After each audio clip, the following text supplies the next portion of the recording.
féminin sur les fameux E, 124, 621, etc. Et E, donc c'est pour Europe. Et après, on met 3 chiffres ou 4 pour désigner un additif. Donc j'ai commencé à éplucher les étiquettes de ce que je mangeais à l'époque quotidiennement. J'ai aussi compris qu'étant enceinte, il fallait que j'évite certains additifs alimentaires dangereux pour l'enfant que je portais. Et je me suis mise à cuisiner absolument tout ce que je mangeais. Des quiches, au sorbet, au gâteau, tout ça de manière traditionnelle. Et donc c'est une passion qui m'a jamais lâchée. Et sauf que dans les références que j'utilisais, on ne parlait pas d'aspartame.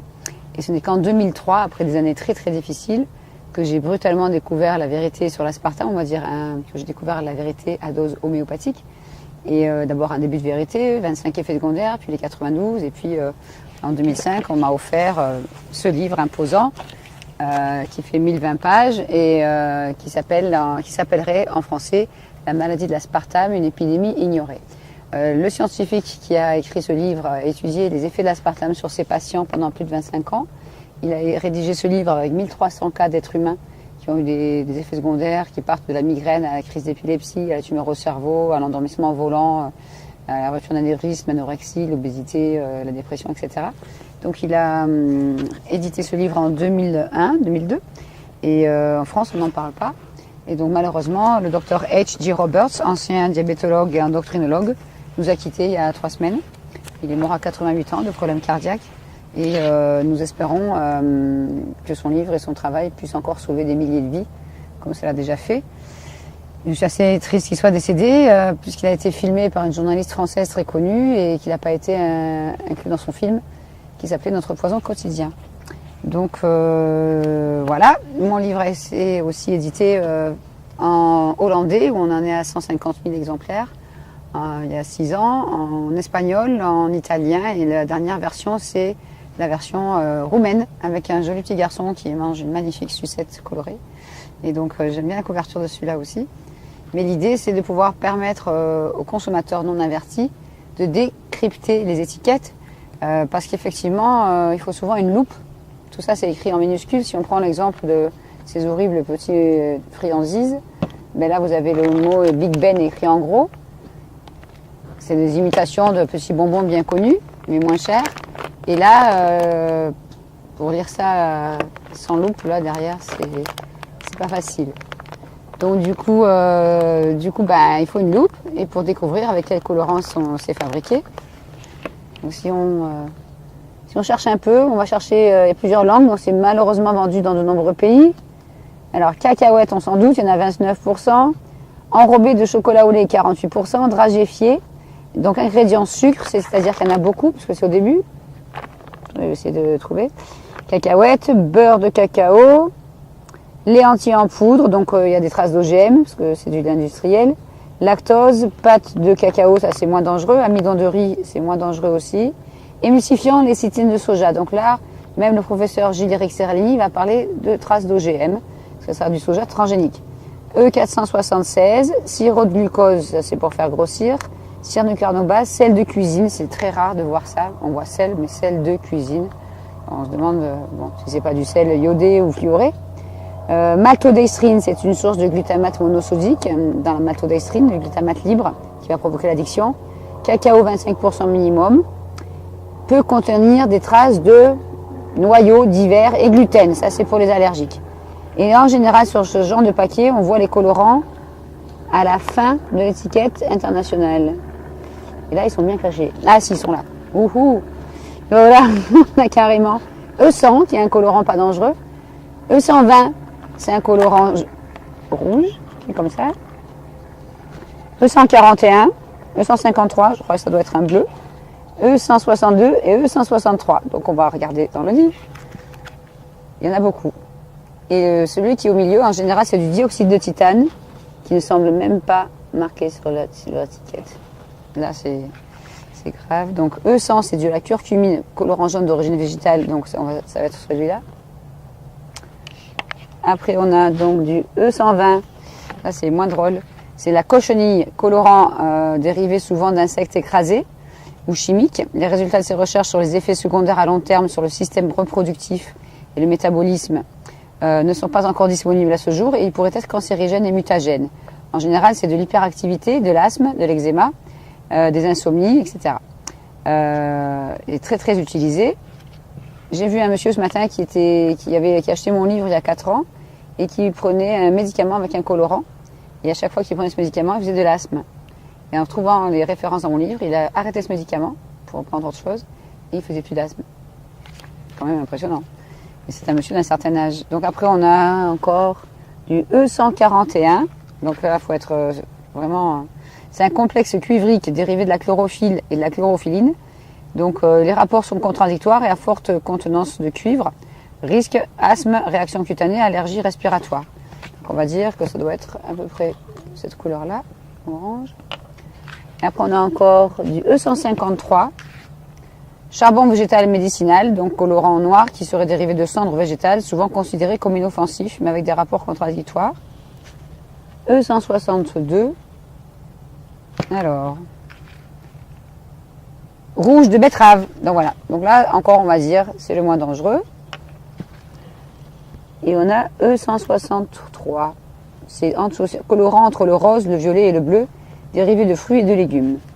Et moi, ce qui m'étonne beaucoup dans ce produit, c'est que le colorant blanc qu'il y a entre le chocolat et le colorant orange ici, eh ben, il n'est pas marqué. Nulle part. Et en général, c'est du dioxyde de titane qui est de plus en plus dénoncé comme contenant des nanoparticules, chers amis. Colorant blanc, combinaison de 2 atomes d'oxygène avec ce métal. Aucune étude à ce jour n'a prouvé que cet additif ne soit pas cancérigène. Donc sur les fameuses cacahuètes Dragévier avec un petit M sur le dessus, là on met du dioxyde de titane pour pouvoir pulvériser le colorant par la suite et avoir cette jolie petite lettre M sur le devant. Et on voit des gens dévorer des sacs entiers. Donc là ça s'appelle Big Ben. Évidemment si vous mangez tout le paquet avec le soja qu'il y a dedans, les produits laitiers, les arômes, etc., vous pourrez devenir un Big Ben vous-même. Mais bon, on va pas le dire. Donc je ne sais pas combien ça coûte ça, mais...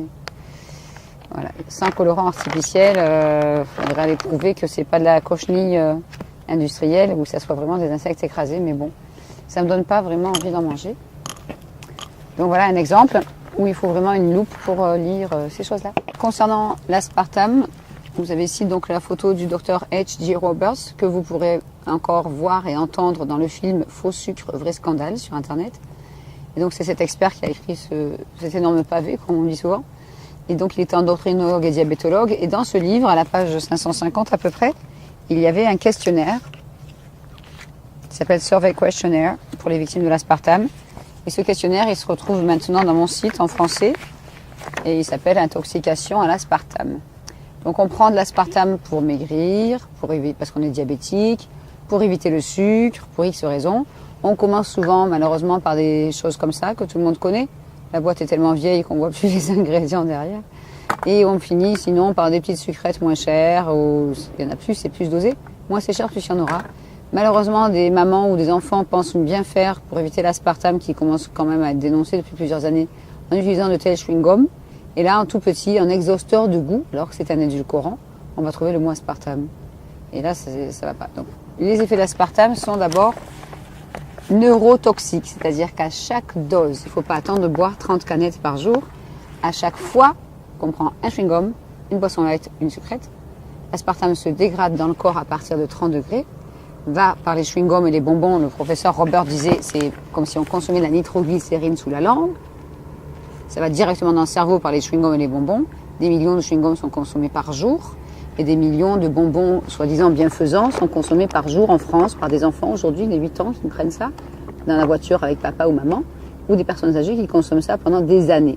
Donc à chaque fois qu'on prend une dose d'aspartame, cette molécule est capable d'aller exciter les neurones du cerveau en traversant la membrane censée protéger le cerveau, et on appelle ça la membrane hémato-encéphalique, et là, va exciter les neurones pour le faire exploser pendant 1 heure à 12 heures, et les dégâts commencent 2 heures après ingestion environ.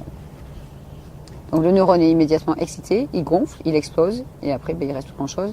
On a des milliards de neurones, je vous rassure, mais si on commence à les attaquer dès le plus jeune âge, on se retrouve comme en France aujourd'hui, avec des jeunes de 20 ans qui ont Parkinson et Alzheimer en même temps, ou une des deux maladies en France depuis 2-3 ans.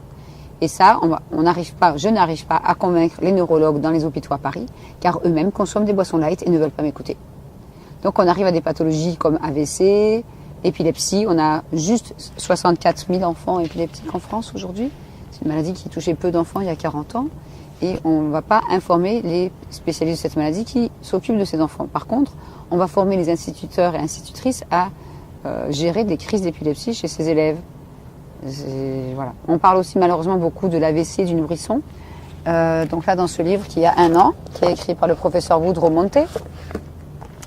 Donc ça s'appelle While Science Sleeps, a Sweetener Kills. Pendant que la science dort, un édulcorant tue. C'est clair. Il ne peut pas faire mieux. Donc cet expert est un passionné des maladies modernes, qu'il a étudié pendant des années, toute sa vie. Et donc il a spécialement étudié les effets du méthanol. Le méthanol, on va le retrouver dans les cigarettes. Quand on fume une cigarette ou un cigare, un peu moins, on respire du méthanol. Quand on boit des jus de fruits, myrtilles, tomates, pommes, tout jus de fruits, tout ce qui est légumes aussi en boîte, on consomme un peu de méthanol. Mais surtout, quand on prend de l'aspartame, c'est la source la plus importante parce que c'est 10% de la molécule et que ce méthanol, progressivement, c'est assez rapide pour l'aspartame, c'est 30 minutes après ingestion, se dégrade en formaldéhyde dans le foie, dans le cerveau, et ce formaldéhyde se dégrade en acide formique. Donc, en 1984-85, le professeur Woodrow Monté est passé à la télé, aux États-Unis, bien sûr, et il a parlé de ce problème de méthanol lié aussi à l'aspartame qui venait d'être sur le marché depuis 81 dans les produits secs et 83 dans les sodas. Et une femme qui était tombée enceinte l'été 84, il faisait très chaud cet été-là, et donc elle a bu 2 litres de soda light connu par jour pendant sa grossesse. Et elle a donné naissance à une petite fille avec les bras un peu atrophiés et la tête complètement déformée par le méthanol sans le savoir. Cette petite fille était en vie lorsqu'elle est née, mais en fait elle a fait un malaise, elle est née sourde et aveugle et elle est morte. Et on a confié une photo de la maman, de cette petite fille qui se rappelait Joy à la maman. Et la maman a vu le professeur Monté à la télé. Et elle a compris pourquoi son enfant était mort. Joy aurait eu 27 ans malheureusement. Et elle est partie chercher l'adresse du professeur Monté pour prendre rendez-vous. Le jour où elle est arrivée dans son bureau, elle était en pleurs avec une bouteille vide de soda light à la main et une enveloppe jaune. Et quand elle a ouvert l'enveloppe, cette photo est tombée par terre et elle a laissé la photo de Joy au professeur Woodrow Monté. Je vais vous la montrer car vous avez le droit de savoir. Je lisais ce livre en janvier 2012. Et la même semaine, je suis partie dans un supermarché prendre des photos de ces petites boîtes ridicules. Et une femme est arrivée avec un caddie, comme ça. Une jeune fille de 13-14 ans qui tenait le caddie avec elle, avec une tête déformée, qui bavait, même pas trisomique, avec un crâne déformé et qui ne pouvait pas parler. Et j'ai tourné la tête, c'était très dérangeant de voir un enfant avec une tête pareille. Et cette femme était en surpoids, avec des bottements au niveau des hanches, les cheveux abîmés, des kilos en trop, la peau toute abîmée aussi. Et elle s'est agrippée juste à 20 cm de moi à l'étagère pour aller prendre sa recharge de ça.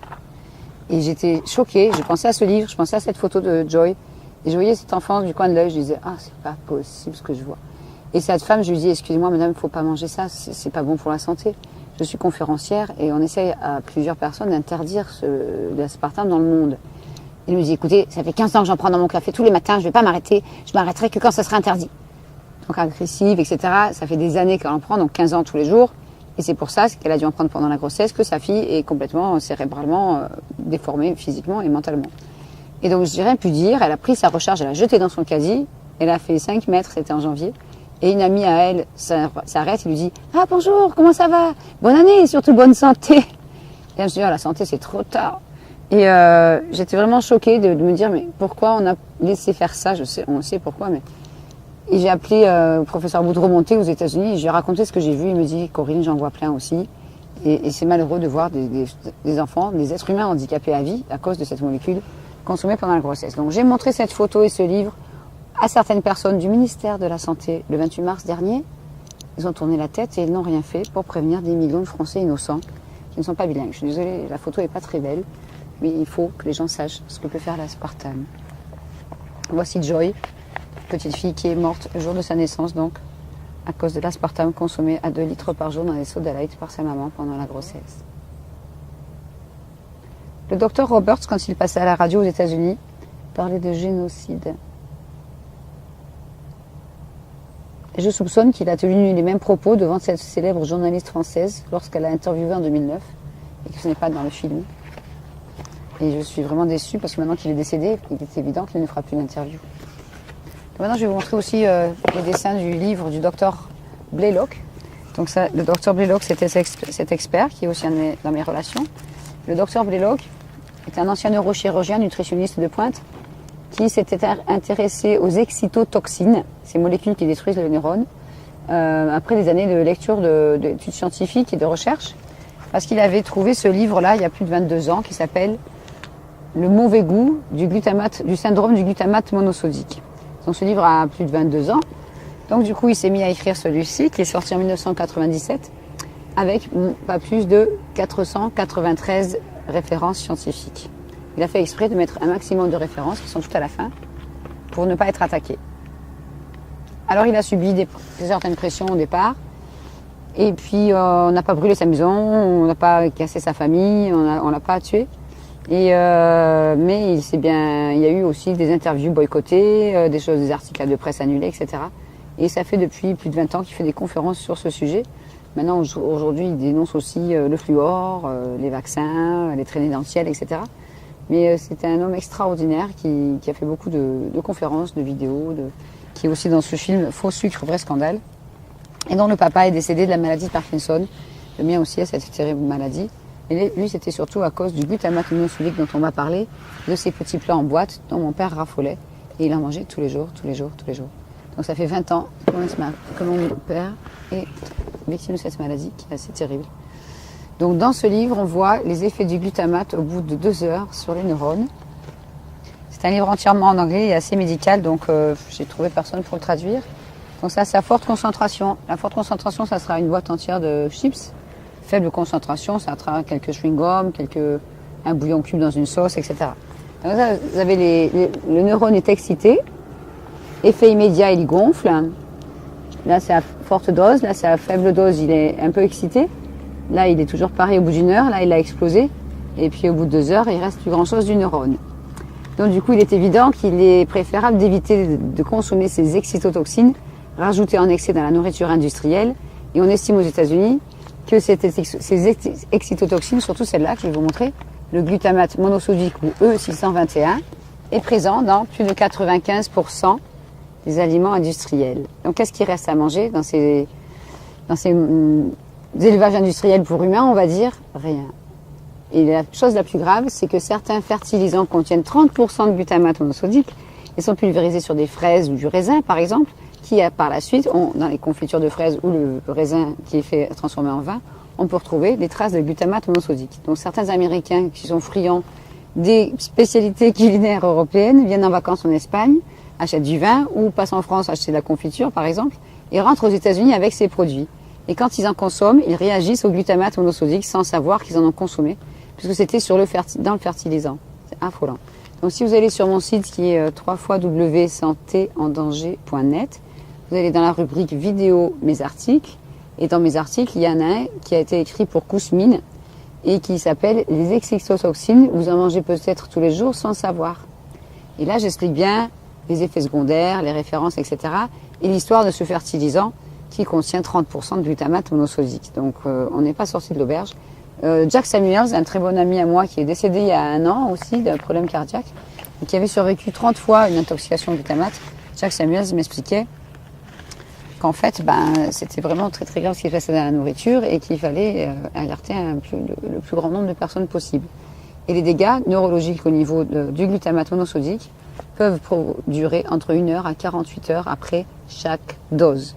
Donc si vous prenez des adorables petites boîtes de plats préparés, vous avez des fois 5 à 6 sources de glutamate monosodique différentes dans le même plat. Le but, comme le dit le docteur Blaylock, c'est de donner du goût à quelque chose qui n'en a pas, qui garantit 1 an, 2 ans, voire plus dans la boîte, et qui, sans ça, n'aurait pas envie d'en manger. Si vous cuisinez des lentilles vous-même, avec une saucisse de Strasbourg, si possible, sans sulfite et sans colorant et sans glutamate, vous mettez ça dans un bocal pendant 3-4 jours, même 1 semaine, ça commence à moisir, c'est évident. Donc là, on va rajouter des conservateurs, et puis des fois des colorants dans la saucisse.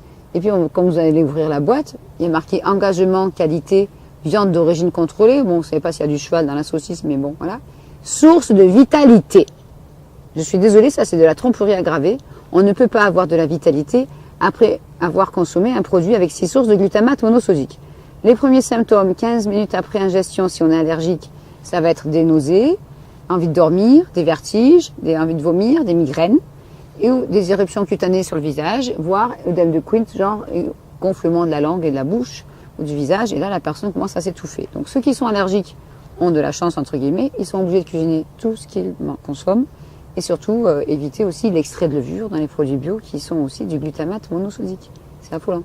Donc ça, ils vont mieux éviter. On ne peut pas avoir de vitalité après ça, mais ils ont été plus loin.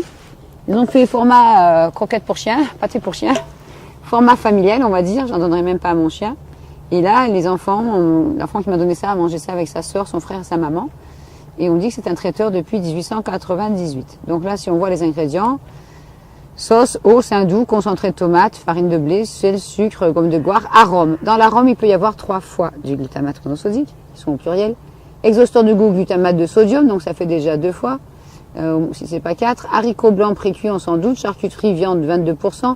Saucisses fumées, saucissons maigres de tête, porc, eau, gras de porc, viande de dinde, viande de porc, farine de blé, fibres de pois, protéines de soja, sûrement transgéniques. Couenne de porc gélifiant E407A, protéines de lait, épaules de porc préparées en salaison, conservateur E250, sinon ça pourrit. E316,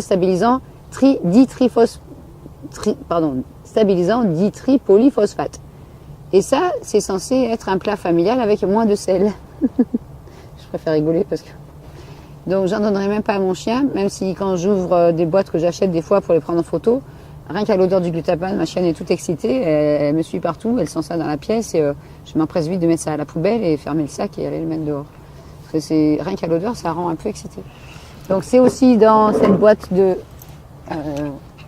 chips, c'est très connu. J'ai acheté la boîte exprès parce que là il y a quand même de l'abus. Exploding Cheese and Chili, goût explosif au chili et au fromage, avec même un thermomètre qui vous montre que c'est vraiment, si vous arrivez là, il faut éteindre le feu. Il y a même un instincteur. Et donc, bursting with more flavor, ça veut dire que ça explose avec plus de goût. Et c'est, comme vous vous en doutez maintenant, c'est pas le goût qui explose, c'est vos neurones. Et avec une boîte comme ça, selon de nombreuses recherches, on peut aussi faire un arrêt cardiaque quelques heures après avoir ingéré une boîte entière. C'est affolant. Le but, c'est de donner du goût. Si vous allez sur YouTube, sur Internet, et YouTube, et vous tapez la vérité sur le glutamate monosodique, vous verrez une vidéo qui dure 13 minutes, sous-titrée en français par un de mes amis, et qui a été diffusée à la télé en 1991 aux États-Unis, et après en janvier 92.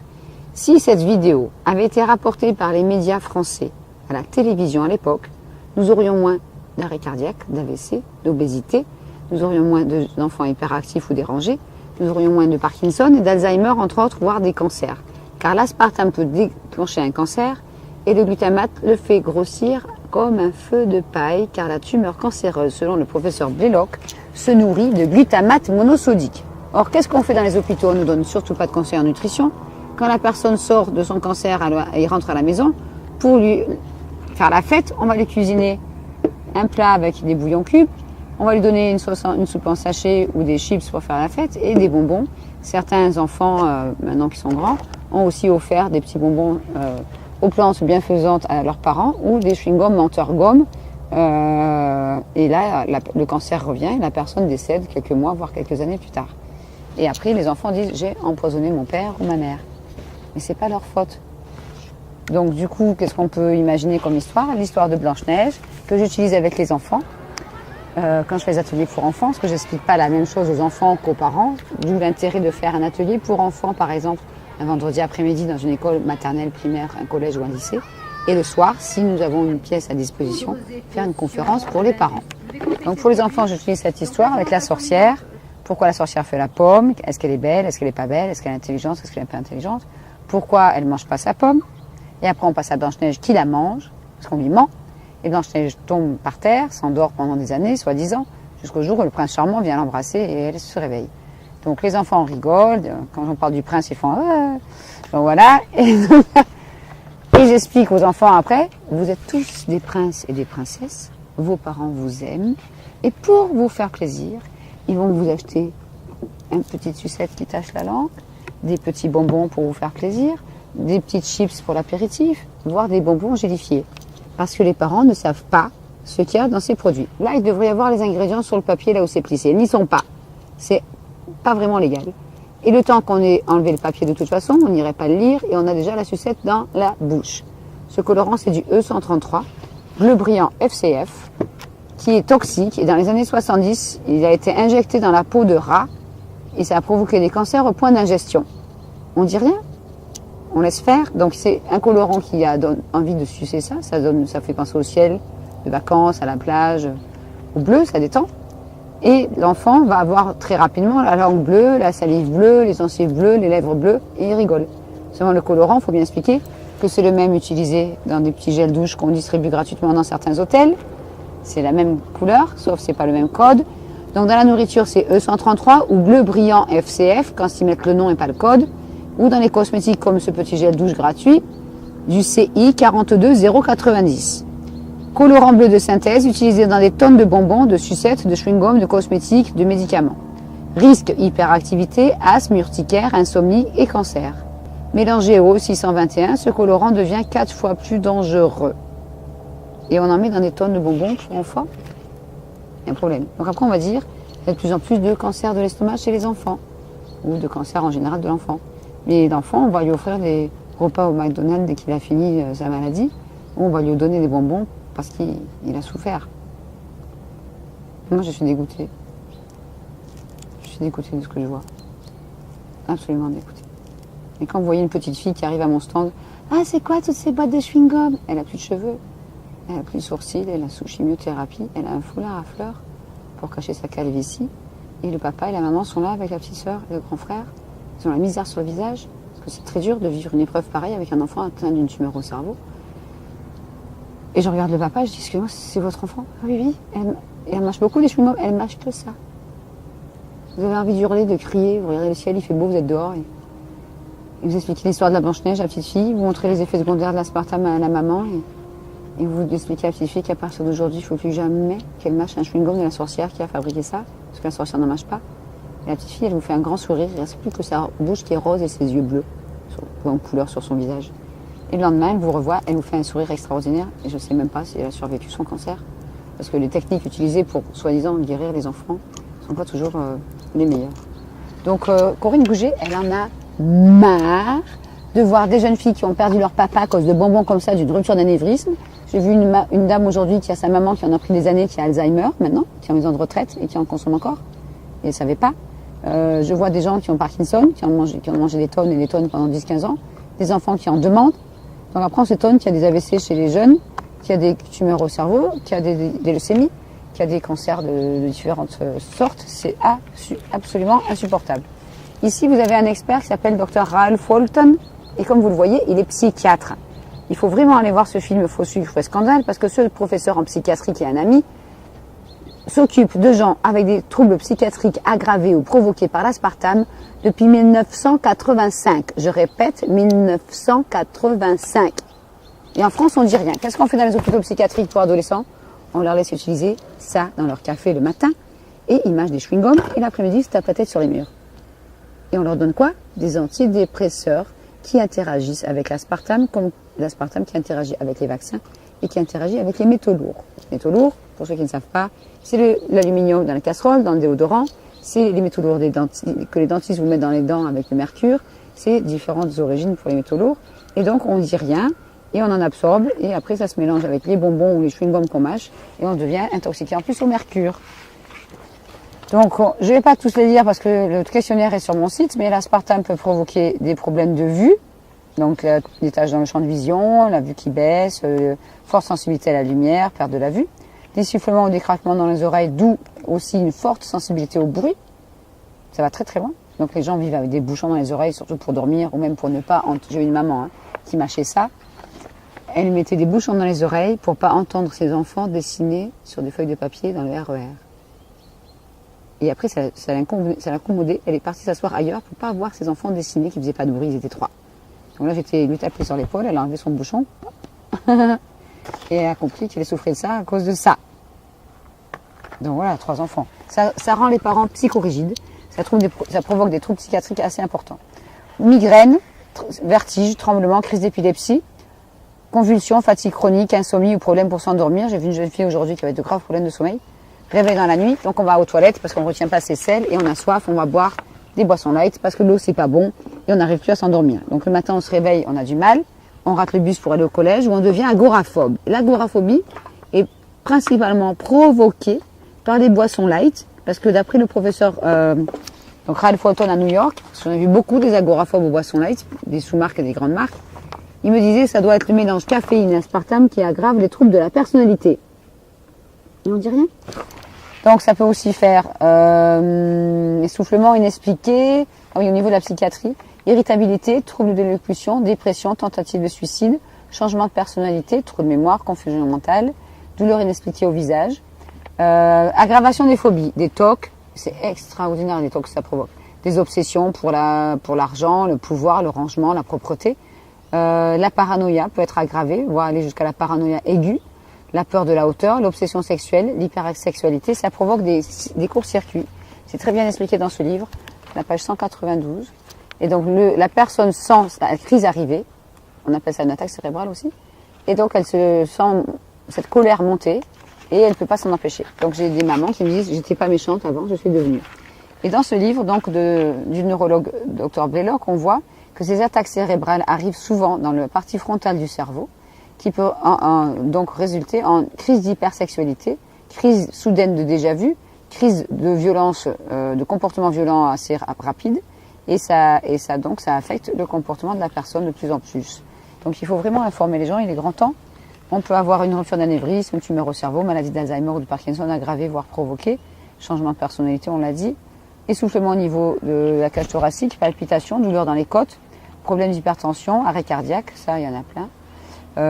Douleur au ventre, nausées, diarrhée. Quand on achète des chewing-gums, on voit souvent une consommation excessive peut avoir des effets laxatifs. Je vous garantis que c'est vrai. On fabrique aussi en France des médicaments à l'aspartame pour provoquer les diarrhées. Chez les gens qui sont constipés à cause des antidépresseurs. Pardon. Mais l'aspartame aggrave la dépression. C'est nerveux, je rigole, mais c'est très grave. C'est affolant, quoi. Donc, du coup, on voit pas, c'est écrit trop petit, mais on consomme quand même et on a des diarrhées, on ira chercher des médicaments pour constiper. On a des gaz aussi. Prévieillissement de la peau, c'est à cause de l'aspartame qui se dégrade en formaldéhyde dans le corps, qui prévieillit la peau et qui fait grossir. Ça fait des cernes sous les yeux, surtout chez les enfants. Forte démangeaison inexpliquée, parfois jusqu'au sang. Cloques pleines qui s'en remplissent de liquide blanc, c'est plus rare, mais j'en ai vu. Roséole, boutons qui cicatrisent difficilement. J'ai vu plein d'adolescents et d'enfants aujourd'hui avec des boutons surtout au niveau du front, donc ils mettent une frange, un foulard, ils cachent. Et quand les cheveux tombent aussi à cause de l'aspartame, et du coup on n'a plus de frange, on met un foulard ou un truc, et puis on achète des crèmes pour ces boutons qui s'accumulent là et qui ne cicatrisent une fois qu'on a arrêté l'aspartame. Donc n'achetez pas des crèmes, arrêtez les chewing-gums. Cheveux de plus en plus fins, donc ça fait des calvities. Depuis 2006, les doses ont dû augmenter, car j'ai vu des petites filles de 5-6 ans qui ont des chutes de cheveux sur le dessus de la tête jusqu'à avoir des petits trous, des fois de la taille de ça. Voilà.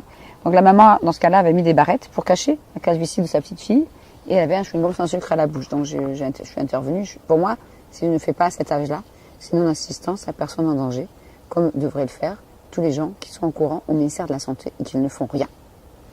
Ils sont tous coupables. Gonflement de la bouche, gonflement de la langue, caries, déchaussement ou rétraction des gencives, alors que c'est censé protéger la santé de vos dents. C'est grave. C'est vraiment grave.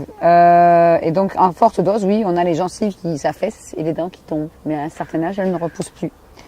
Donc, faut arrêter. Au niveau du poids, l'aspartame fait grossir, surtout par ses produits. J'ai des cas en France avec des jeunes, surtout de 20-25 ans, après 2, 3, 4 ans de boisson light, jusqu'à 5 litres par jour. Je dis bien 5 litres, ça commence par 2-3 canettes. Ça finit par 1,5 litre, 2 litres par jour. Là, j'ai des cas qui sont à 135-140 kilos, sans obèse dans la famille. Qu'est-ce qu'on fait à ces gens-là? On les envoie maigrir dans les centres d'amaigrissement. On leur conseille les édulcorants pour maigrir. Ils rentrent chez eux, ils en prennent encore. Ils reprennent tous les kilos qu'ils ont perdus en cure. Donc, on les envoie à Paris, à l'hôpital, pour faire de la chirurgie réparatrice. Et on met des ballons ou des anneaux gastriques dans l'estomac pour que l'enfant qui a 15 ans et qui fait 157 kilos, il y a eu des cas en France, eh ben, il mange moins. C'est pas ça qu'il faut faire. C'est de la prévention au niveau des enfants, tant qu'ils ne sont pas obèses, pour expliquer, voilà, si vous mangez ça, et si vous en mangez trop, vous pourrez avoir des troubles du comportement, de l'obésité, etc. Donc les enfants, cet après-midi, je leur ai montré donc ce livre, je leur ai montré la photo de ce petit rat. qui montre bien un rat nourri au glutamate monosodique et un rat sans glutamate monosodique. Et vous voyez bien que le rat au glutamate, il est gros. Or, l'être humain est beaucoup plus sensible, au moins 10, 15, voire 50 fois plus sensible à ces produits-là que le rat. Et l'être humain, il ne mange pas que du glutamate, il mange aussi de l'aspartame, il mange aussi des colorants, des tas de produits, des huiles, des graisses hydrogénées, des tas de choses qui font grossir. Et donc, d'où l'épidémie mondiale d'obésité et de diabète à cause de, entre autres, cet ingrédient. Donc du coup, sous l'effet de la boulimie, on mange. Si vous prenez un paquet de cigarettes, il y a bien marqué « fumer tue ». Et il y a un journaliste français qui s'appelle William Raymond qui explique bien aussi que manger peut tuer. Mais ça, on va pas le dire. Donc vive l'agroalimentaire en France, qui vous fabrique de tas de choses pétillantes. Vous pouvez gagner, par exemple, un week-end en Laponie, dans des emballages qui pétillent. Et là, vous voyez, il y a bien marqué la marque et derrière, les ingrédients sont vert sur vert. C'est quasiment pas lisible, c'est abominable. Donc il faut vraiment informer les gens. Et en faisant de la prévention, on peut s'en sortir. Bon, tous les symptômes de l'aspartame sont sur mon site. Une fois qu'on a mangé trop de ces produits-là, si on arrive à des poids à 140, 150 kg, idéalement, il faut faire un régime accompagné. Ou alors, pourquoi pas, comme beaucoup l'ont fait aux États-Unis et que ça commence en France, passer à une alimentation crue. Donc si vous regardez le film Raw for 30 Days en anglais, qui est sur mon site et sous-titré en français dans le dossier diabète, vous sortez des mouchoirs pour pleurer de joie. Ce sont un groupe de diabétiques qui se mettent à l'alimentation crue pendant 30 jours et qui commencent à guérir de leur diabète, à avoir des pancréas qui refonctionnent et à perdre des kilos et des kilos et des kilos. Seulement, ils sont isolés en pleine campagne, sans supermarché à leur portée, et ils n'ont droit qu'à une alimentation vivante, sans produits laitiers, sans viande, sans café, sans œufs, sans machin. Tous ces aliments qui engendrent aussi le diabète. Et donc, c'est un film extraordinaire, malheureusement, qui n'a pas été tourné en France avec des diabétiques français, mais avec des Américains. Nous sommes tous des êtres humains sur cette planète pour le moment. Et à part le langage et le mode de vie, on n'a que ça qui diffère. Donc ici, je vais vous montrer les photos d'une dame avec son autorisation, bien sûr, qui s'appelle Danielle et que j'ai rencontrée en avril 2006 à mon stand. Elle avait un corset au niveau des hanches, des cannes. Elle avait la peau toute abîmée, les cheveux abîmés, assez agressive dans son comportement. Et elle est arrivée à mon stand en me disant « Qu'est-ce que vous faites avec des édulcorants sur la table? C'est pas bon pour la santé, vous êtes dans un salon bio. » Je lui ai dit « Calmez-vous, madame, j'ai écrit un livre et j'apprends aux gens à lire les étiquettes car il y a des gens qui mangent bio et qui à côté mâchent des chewing-gums ou prennent d'autres produits à l'aspartame. Moi j'ai une maladie, ça n'a rien à voir avec l'aspartame. » Alors je suis « Ah bon, vous avez quoi madame, si c'est pas indiscret ?» Elle me dit « Je souffre d'une fibromyalgie. » La fibromyalgie peut avoir différents effets. Ça peut être un coup de stress, ça peut être une intoxication à d'autres produits. Mais si on a consommé ces bonbons-là tous les jours pendant 15 ans, jusqu'à une boîte, voire plus par jour, l'aspartame peut engendrer des scléroses en plaques, surtout par les boissons, ou des fibromyalgies, ou d'autres pathologies du système nerveux. Donc cette femme prenait plein de médicaments, elle avait des douleurs de partout. Là, elle avait des cannes et un corset. Mais quand elle avait trop mal, c'était déambulateur et fauteuil roulant. À qui rapporte ces maladies? Donc j'ai promis à cette femme, j'étais très choquée de la voir comme ça. Je lui ai dit, mais qu'est-ce que vous êtes venu faire là? Elle me dit, je cherche quelqu'un pour m'aider pour ma maladie. Et dans ma tête, je lui ai dit, tu m'as trouvé, c'est moi. Pour moi, tous les symptômes qu'elle avait étaient typiques de l'aspartame. Et donc, elle s'est penchée sur la table, elle a vu la boîte à 2,20 m, elle n'arrivait pas à lire la marque. Elle me dit, c'est quoi la boîte jaune là-bas? J'y vois mal. Elle y voit mal parce que l'aspartame, comme vous savez, fait baisser la vue. Et donc, du coup, elle s'est penchée sur la table, j'ai expliqué, c'est des bonbons suisses bienfaisants au citron de cette marque-là. Elle me dit, mais il n'y a pas d'aspartame dedans. Il y avait du monde devant le stand. Et je regardais, je fais, je suis désolée madame, si c'est sur mon stand, c'est qu'il y en a. J'en ai mangé pendant 15 ans. Disons, il a regardé, il voulait pas lui ressembler, il faisait... Donc la pauvre femme, je l'ai assise sur la chaise. J'ai mis les dossiers en français sur le sujet. Elle était choquée. Elle tremblait. Elle me disait, je dansais le rock'n'roll toute la nuit parce que j'arrivais pas à dormir. J'allais toujours chercher ma boîte de bonbons. Je revenais chez moi si j'avais oublié. Et j'avais toujours un bonbon dans la bouche pour danser. Donc là, avec les cannes et le corset, la danse était finie. Et puis au bout d'un moment, je me suis retournée, je lui ai dit, madame, je vais vous aider. Je trouverai tous les thérapeutes qu'il faut pour vous désintoxiquer jusqu'au jour où vous redanserez le rock'n'roll. Puis pourquoi t'as dit ça si ça marche pas? Parce que je connais Corey Brackett, la réalisatrice du film Faux sucre, vrai scandale, qui est totalement remise d'une sclérose en plaques après 20 ans de boisson light. Elle est en photo aussi là. Donc elle a un site internet. Elle a fait ces deux films. Donc elle a fait Sweet Misery, donc Faux sucre, vrai scandale. Elle a fait aussi le film Sweet Remedy, ce qu'on peut faire une fois qu'on a mangé du glutamate, des OGM ou de l'aspartame, car ça en fait partie. Et ce film, le deuxième, n'est toujours pas en français. Donc du coup, j'ai trouvé une thérapeute qui est là, habillée en vert, qui a aidé Daniel à remarcher progressivement. Ça, là, on est en février 2007, donc Daniel marche. Je l'ai gardé une semaine chez moi, parce qu'elle pouvait avoir des petits soucis, mais elle vivait seule, donc je l'ai gardée chez moi, parce que moi aussi j'étais seule, vu qu'on m'avait enlevé mes enfants pour me faire taire, entre-temps. Et donc du coup, j'ai aidé cette femme tous les jours pour trouver des thérapeutes, pour prendre ses rendez-vous. Et je l'avais même amenée donc à Paris pour faire ses soins avec cette naturopathe. Et les photos suivantes ont été prises en octobre 2007, 1 an et demi après l'avoir rencontrée. Et quand je montre ces photos, je les montre à des milliers de gens, ils sont là. Alors on va faire comme aux gens. 1, 2, 3. Et Daniel danse le rock'n'roll. C'est moi qui ai pris ces photos, c'est moi qui l'ai filmé, c'est moi qui ai dansé avec elle. Même je ne suis pas très douée en danse. C'était un bonheur extraordinaire. Vous avez l'impression d'avoir une pluie d'étoiles qui vous tombe dessus. Et le sourire et l'énergie de cette femme, c'était incroyable, inimaginable. Donc la peau est raffermie, elle a rajeuni, les cheveux ont repoussé, le sourire est là, alors qu'avant c'était une grimace de douleur permanente, 24 heures sur 24. Aujourd'hui, Daniel danse aussi le tango argentin. C'est une des meilleures danseuses de sa région et elle est très courtisée comme vous. Donc tout le monde est assez surpris car il y a 7 ans, elle était avec un fauteuil déambulateur et canne. Elle n'a jamais repris un bonbon empoisonné à l'aspartame de sa vie, mais il a fallu dépenser beaucoup d'argent pour nettoyer ce corps, le désintoxiquer avec des produits naturels. Ça demandait beaucoup d'efforts. Donc voilà, ça c'est une belle histoire. J'en ai encore plein. J'aimerais faire un film avec ces gens qui ont survécu. Non pas seulement pour montrer les gens qui en sont morts, parce que c'est trop triste, mais montrer les gens qui ont survécu et qui ont eu la volonté d'arrêter de consommer ces produits qui rendent addictifs, qui rendent accro. Ça provoque des addictions terribles. Et donc ça aussi, ces bonbons aussi qui sont farcis d'arômes contenant du glutamate et qui contiennent aussi, comme vous le voyez sur cet horrible bocal, de la gélatine de porc récupérée dans tous les abattoirs d'Europe pour en fabriquer une poudre blanche. C'est dans le dossier gélatine sur mon site, dans le coin des enfants. Cette poudre blanche est revendue à peu près 5 € le kilo à des marchands de bonbons gélifiés qui mélangent ça avec des arômes, des acides et des colorants, comme vous le voyez, tous de synthèse ou presque, pour les revendre à 35 € le kilo en général l'été sur le marché à des enfants qui se disputent les bonbons. Moi je veux le bleu, je veux le jaune, je veux le vert. Le colorant n'a pas de goût, c'est l'arôme. Et l'arôme c'est du glutamate. Et donc après ça donne des enfants avec des cancers ou des personnes âgées avec des pathologies du trouble, des cancers aussi ou des troubles du système nerveux. Donc voilà, j'ai besoin d'aide pour qu'on informe au maximum ces gens, les enfants d'abord, les parents, les jeunes parents qui veulent savoir la vérité et les personnes âgées qui consomment aussi ces produits, car ils ont le droit de le savoir. Et c'est clairement expliqué dans la Convention internationale du droit de l'enfant que j'ai rajoutée dans mon livre, où l'article 17 et 24 expliquent bien que l'État et les médias ont le devoir d'informer les consommateurs.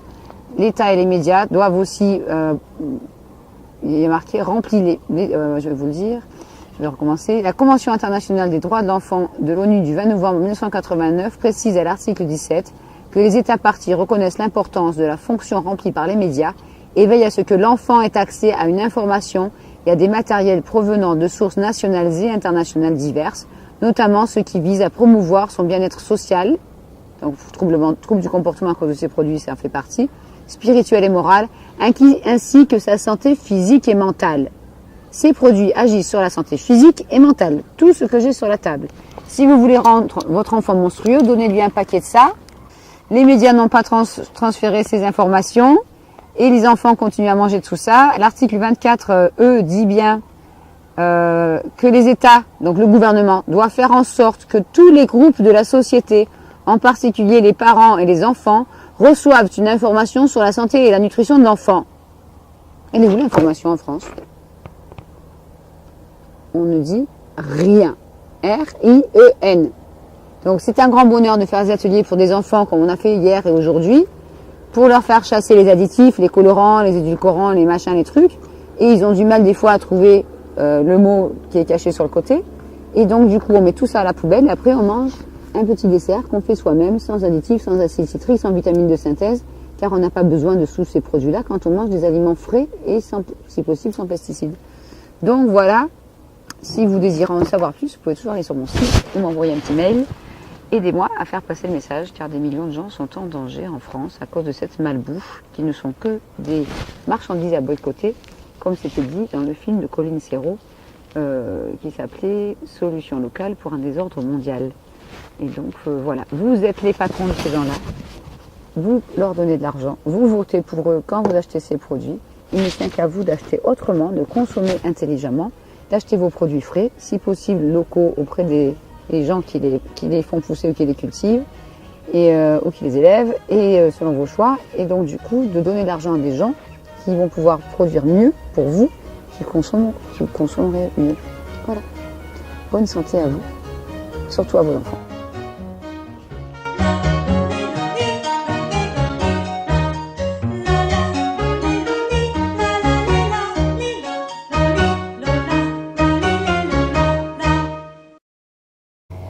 Maltodextrine, c'est une source de glutamate monosodique dans la maltodextrine, le glutamate libre qui va provoquer l'addiction. Cacao 25% minimum peut contenir des traces de noyaux divers et gluten, ça c'est pour les allergiques. Et en général sur ce genre de paquet, on voit les colorants à la fin de l'étiquette internationale. Et là ils sont bien cachés. Ah si, ils sont là. Ouhou. Voilà, on a carrément E100 qui est un colorant pas dangereux. E120, c'est un colorant rouge, qui est comme ça. E141, E153, je crois que ça doit être un bleu. E162 et E163. Donc on va regarder dans le livre. Il y en a beaucoup. Et celui qui est au milieu, en général, c'est du dioxyde de titane, qui ne semble même pas marqué sur l'étiquette. Là, c'est grave. Donc E100, c'est de la curcumine, colorant jaune d'origine végétale, donc ça va être celui-là.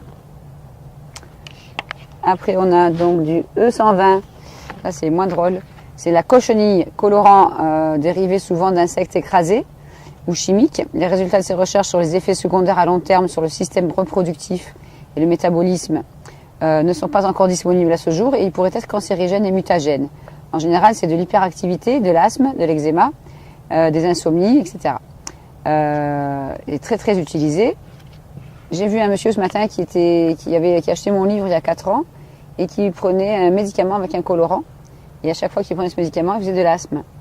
Et en trouvant les références dans mon livre, il a arrêté ce médicament pour prendre autre chose et il faisait plus d'asthme. Quand même impressionnant.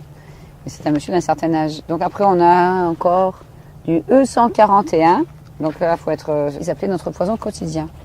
Donc voilà, mon livre est aussi édité en hollandais où on en est à 150 000 exemplaires il y a 6 ans, en espagnol, en italien et la dernière version c'est la version roumaine avec un joli petit garçon qui mange une magnifique sucette colorée et donc j'aime bien la couverture de celui-là aussi. Mais l'idée c'est de pouvoir permettre aux consommateurs non avertis de décrypter les étiquettes parce qu'effectivement il faut souvent une loupe. Tout ça c'est écrit en minuscules. Si on prend l'exemple de ces horribles petits friandises, ben là vous avez le mot Big Ben écrit en gros. C'est des imitations de petits bonbons bien connus, mais moins chers. Et là, pour lire ça sans loupe, là derrière, c'est pas facile. Donc du coup, il faut une loupe et pour découvrir avec quel colorant c'est fabriqué. Donc si on cherche un peu, on va chercher il y a plusieurs langues, donc c'est malheureusement vendu dans de nombreux pays. Alors cacahuètes, on s'en doute, il y en a 29%. Enrobé de chocolat au lait, 48%. Dragéfié. Donc ingrédients sucre, c'est-à-dire qu'il y en a beaucoup, parce que c'est au début. Je vais essayer de trouver. Cacahuètes, beurre de cacao, lait entier en poudre, donc il y a des traces d'OGM, parce que c'est du lait industriel. Lactose, pâte de cacao, ça c'est moins dangereux. Amidon de riz, c'est moins dangereux aussi. Émulsifiant, lécithine de soja. Donc là, même le professeur Gilles-Éric Serlini va parler de traces d'OGM, parce que ça sera du soja transgénique. E476, sirop de glucose, ça c'est pour faire grossir. Cyanocarbone, sel de cuisine, c'est très rare de voir ça. On voit sel, mais sel de cuisine. On se demande si c'est pas du sel iodé ou fluoré. Vraiment, c'est un complexe cuivrique dérivé de la chlorophylle et de la chlorophyline. Donc les rapports sont contradictoires et à forte contenance de cuivre. Risque, asthme, réaction cutanée, allergie respiratoire. Donc on va dire que ça doit être à peu près cette couleur-là, orange. Et après on a encore du E153. Charbon végétal médicinal, donc colorant noir qui serait dérivé de cendres végétales, souvent considéré comme inoffensif, mais avec des rapports contradictoires. E162.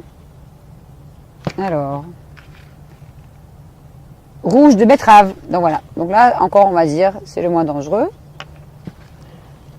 Et on a E163. C'est colorant entre le rose, le violet et le bleu, dérivé de fruits et de légumes. Et moi, ce qui m'étonne beaucoup dans ce produit, c'est que le colorant blanc qu'il y a entre le chocolat et le colorant orange ici, eh ben, il n'est pas marqué. Nulle part. Et en général, c'est du dioxyde de titane qui est de plus en plus dénoncé comme contenant des nanoparticules, chers amis. Colorant blanc, combinaison de 2 atomes d'oxygène avec ce métal. Aucune étude à ce jour n'a prouvé que cet additif ne soit pas cancérigène. Donc sur les fameuses cacahuètes Dragévier avec un petit M sur le dessus, là on met du dioxyde de titane pour pouvoir pulvériser le colorant par la suite et avoir cette jolie petite lettre M sur le devant. Et on voit des gens dévorer des sacs entiers. Donc là, ça s'appelle Big Ben. Évidemment, si vous mangez tout le paquet avec le soja qu'il y a dedans, les produits laitiers, les arômes, etc., vous pourrez devenir un Big Ben vous-même. Mais bon, on va pas le dire. Donc je ne sais pas combien ça coûte ça, mais voilà. Sans colorant artificiel, faudrait aller prouver que c'est pas de la mina sur les fameux E, 124, 621, etc. Et E, donc c'est pour Europe. Et après, on met 3 chiffres ou 4 pour désigner un additif. Donc j'ai commencé à éplucher les étiquettes de ce que je mangeais à l'époque quotidiennement. J'ai aussi compris qu'étant enceinte, il fallait que j'évite certains additifs alimentaires dangereux pour l'enfant que je portais. Et je me suis mise à cuisiner absolument tout ce que je mangeais. Des quiches, au sorbet, au gâteau, tout ça de manière traditionnelle. Et donc c'est une passion qui m'a jamais lâchée. Et sauf que dans les références que j'utilisais, on ne parlait pas d'aspartame. Et ce n'est qu'en 2003, après des années très très difficiles, que j'ai brutalement découvert la vérité sur l'aspartame, on va dire que j'ai découvert la vérité à dose homéopathique. Et d'abord un début de vérité, 25 effets secondaires, puis les 92, et puis en 2005, on m'a offert ce livre imposant qui fait 1020 pages et qui s'appellerait en français La maladie de l'aspartame, une épidémie ignorée. Le scientifique qui a écrit ce livre a étudié les effets de l'aspartame sur ses patients pendant plus de 25 ans. Il a rédigé ce livre avec 1300 cas d'êtres humains qui ont eu des effets secondaires qui partent de la migraine à la crise d'épilepsie, à la tumeur au cerveau, à l'endormissement volant, à la rupture d'anévrisme, l'anorexie, l'obésité, la dépression, etc. Donc il a édité ce livre en 2002 et en France on n'en parle pas. Et donc malheureusement le docteur H.G. Roberts, ancien diabétologue et endocrinologue, nous a quittés il y a 3 semaines. Il est mort à 88 ans de problèmes cardiaques. Et nous espérons que son livre et son travail puissent encore sauver des milliers de vies, comme cela a déjà fait. Je suis assez triste qu'il soit décédé, puisqu'il a été filmé par une journaliste française très connue et qu'il n'a pas été inclus dans son film, La cochenille industrielle, où ça soit vraiment des insectes écrasés, mais bon, ça ne me donne pas vraiment envie d'en manger. Donc voilà un exemple où il faut vraiment une loupe pour lire ces choses-là. Concernant l'aspartame, vous avez ici donc la photo du docteur H.G. Roberts que vous pourrez encore voir et entendre dans le film Faux sucre, vrai scandale sur Internet. Et donc c'est cet expert qui a écrit cet énorme pavé, comme on dit souvent. Et donc il était endocrinologue et diabétologue. Et dans ce livre, à la page 550 à peu près, il y avait un questionnaire qui s'appelle Survey Questionnaire pour les victimes de l'aspartame. Et ce questionnaire, il se retrouve maintenant dans mon site en français et il s'appelle Intoxication à l'aspartame. Donc on prend de l'aspartame pour maigrir, parce qu'on est diabétique, pour éviter le sucre, pour X raisons. On commence souvent malheureusement par des choses comme ça que tout le monde connaît. La boîte est tellement vieille qu'on voit plus les ingrédients derrière. Et on finit sinon par des petites sucrètes moins chères, où il y en a plus, c'est plus dosé. Moins c'est cher, plus il y en aura. Malheureusement, des mamans ou des enfants pensent bien faire pour éviter l'aspartame qui commence quand même à être dénoncé depuis plusieurs années en utilisant de tels chewing-gums. Et là, en tout petit, en exhausteur de goût, alors que c'est un édulcorant, on va trouver le mot aspartame. Et là, ça va pas. Donc, les effets de l'aspartame sont d'abord neurotoxiques, c'est-à-dire qu'à chaque dose, il ne faut pas attendre de boire 30 canettes par jour. À chaque fois qu'on prend un chewing-gum, une boisson light, une sucrète, l'aspartame se dégrade dans le corps à partir de 30 degrés, va par les chewing-gums et les bonbons. Le professeur Robert disait, c'est comme si on consommait de la nitroglycérine sous la langue. Ça va directement dans le cerveau par les chewing-gums et les bonbons, des millions de chewing-gums sont consommés par jour et des millions de bonbons soi-disant bienfaisants sont consommés par jour en France par des enfants aujourd'hui de 8 ans qui prennent ça.